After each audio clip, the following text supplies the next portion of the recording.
صبح ہی صبح میاں بیوی کا خوب جھگڑا ہو گیا۔ بیگم صاحبہ غضبناک ہو کر بولیں، بس بہت کر لیا برداشت، اب میں مزید 1 منٹ بھی تمہارے ساتھ نہیں رہ سکتی۔ میاں جی بھی طیش میں تھے، بولے میں بھی تمہاری شکل دیکھ دیکھ کر تنگ آ چکا ہوں۔ دفتر سے واپس آؤں تو مجھے نظر نہ آنا گھر میں، اٹھاؤ اپنا ٹین ڈبہ اور نکلو یہاں سے۔ میاں جی غصے میں ہی دفتر چلے گئے۔ بیگم صاحبہ نے اپنی ماں کو فون کیا اور بتایا کہ وہ سب کچھ چھوڑ چھاڑ کر بچوں سمیت میکے واپس آ رہی ہے، اب مزید نہیں رہ سکتے اس جہنم میں۔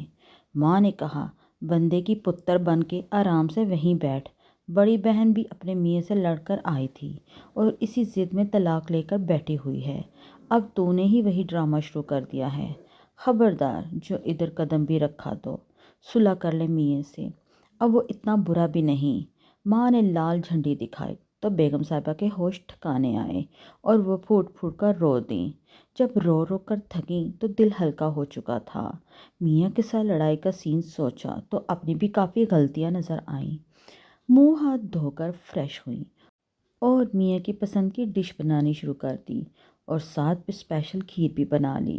سوچا شام کو میاں جی سے معافی مانگ لوں گی، گھر پھر بھی اپنا ہی ہوتا ہے۔ شام کو میاں جی گھر آئے تو بیگم نے ان کا اچھے طریقے سے استقبال کیا، جیسے صبح کچھ بھی نہ ہوا ہو۔ میاں جی کو بھی خوشگوار حیرت ہوئی۔ کھانا کھانے کے بعد میاں جی جب کھیر کھا رہے تھے تو بولے، بیگم کبھی کبھار میں بھی زیادتی کر جاتا ہوں، تم دل پر مت لیا کرو، بندہ بشر ہوں، غصہ آ ہی جاتا ہے۔ میاں جی بیگم کے شکر گزار ہو رہے تھے اور بیگم صاحبہ دل ہی دل میں اپنی ماں کو دعائیں دے رہی تھی، جس کی سختی نے ان کو یو ٹرن لینے پر مجبور کیا تھا، ورنہ تو جذبات کے فیصلے نے گھر تباہ کر دینا تھا۔